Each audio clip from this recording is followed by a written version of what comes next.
السلام علیکم. د نن ویډیو مو د سندرغاړو بدله جان کندهاري په اړه د ویډیو تر اخره وګورئ. که په چینل کې نوي یاست چینل هم در سره سبسکرایب کړئ.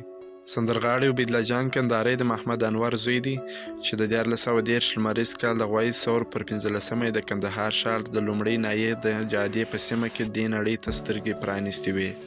بدله جان کندهاري د سلیمان خېلو په ټبر پورې تړلی و او 4 وروڼه یې درلودل.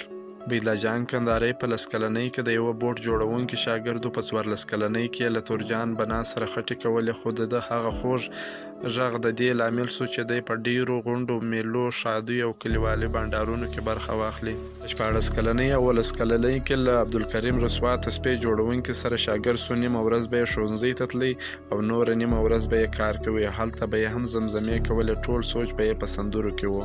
د عبدالکریم رسوا څخه یې ځینې راګونه هم زده کړل، ځکه چې رسوا په ټنګ ټکور پوهېدی. په 13 کلنۍ کې یې د موسیقي د شوقیانو په پروګرامونو کې برخه اخیسته. بدله جان کندهاري د استاد مهوش غږ ډیر خوښوي او د خوشحال خان خټک، رحمان بابا، عبدالحنان بارکزی، حمزه شینواری، سید عبدالخالق، ګلبیدار، عبدالغفار بریالی، ملا حسن اخوند، ملا میران، محمد نور ولی، محمد مخلص، عبدالسلام، عبدالکریم رسوا، عبیدالله زیګرخون، عبدالباقي دلریش شعرونه یې په سندرو کې ویل. بدله جان کندهاري د افغانستان له پیژندل شویو پخواني سندرغاړو څخه شمیرل کیږي چې د عصمت مسلم قومندان تورجان لخوا په ظلم سره د ریګ په هلاکه کې ووژل شو. نوموړی د کندهار ولایت یو خوږ غږ لرونکی سندرغاړی و چې په زرګونه سندرې یې ویلي دي او د راډیو افغانستان په ارشیف کې هم یو شمیر سندرې خوندي دي.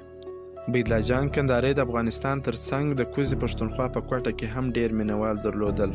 نوموړی به ډیری مهال د وتلي او نامتو شاعر سید عبدالخالق صادق شعرونه په سندرو کې ویل چې تر اوسه یې هم یاد په ټول افغانستان کې ژوندی پاتې دی.